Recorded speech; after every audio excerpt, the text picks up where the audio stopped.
Hello everyone, আজকে আমি বানাচ্ছি দারুণ স্বাদের ফিরনি রেসিপি। এটা কিন্তু বানানো খুবই সহজ, খেতে কিন্তু দারুণ টেস্টি হয়।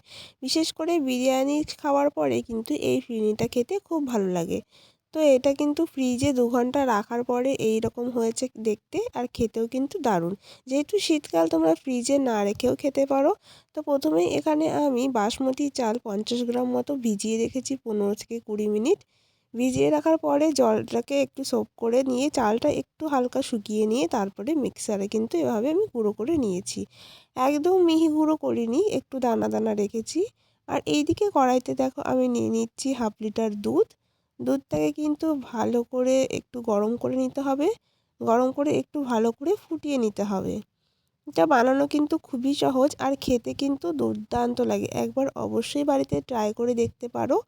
তো এখানে দেখো সেই চালের গুঁড়োটার মধ্যে আমি অল্প দুধ দিয়ে চালের গুঁড়োটাকে একটু ভিজিয়ে রাখছি, তাহলে কিন্তু কড়াইতে দেওয়ার সাথে সাথে লেগে যাবে না।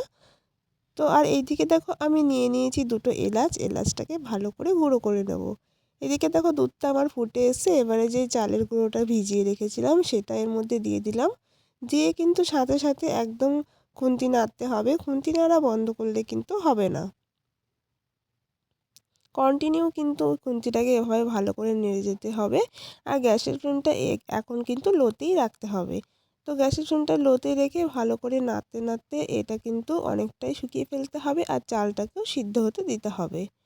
তো মোটামুটি চালটা যেহেতু কিছুক্ষণ ভেজানো ছিল, তাই তাড়াতাড়ি হয়ে যাবে। তো দেখো আমার দুধটা অনেকটাই ঘন হয়ে এসছে, আর চালটাও কিন্তু 90% সিদ্ধ হয়ে গেছে।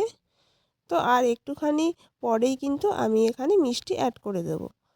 তো ভালো করে নাড়তে নাড়তে এর মধ্যে আমি দিয়ে দিচ্ছি এলাচ গুঁড়োটা। এলাচটা দিয়ে একটু ভালো করে নেড়ে নিতে হবে। তো এলাচটা দিয়ে একটু ভালো করে নেড়ে নেওয়ার পরে এর মধ্যে আমি কিন্তু এবারে মিষ্টি অ্যাড করব। দেখো কতটা ঘন হয়ে এসছে। আমি এর মধ্যে মিষ্টিতে বাতাসা অ্যাড করছি, তোমরা চাইলে চিনি বা গুড় অ্যাড করতে পারো। দেখো বাতাসাটা গলে যাওয়ার পরে ফিরনিটা এরকম দেখতে হয়েছে। এরপরে কিন্তু এর মধ্যে একটুখানি বাদাম ছড়িয়ে দিয়েই খাওয়া যেতে পারে। ফ্রিজে রেখেও খেতে পারো, এমনিও খেতে পারো। এই রেসিপিটা কেমন লাগলো অবশ্যই জানিও, ভালো লাগলে লাইক কমেন্ট করো।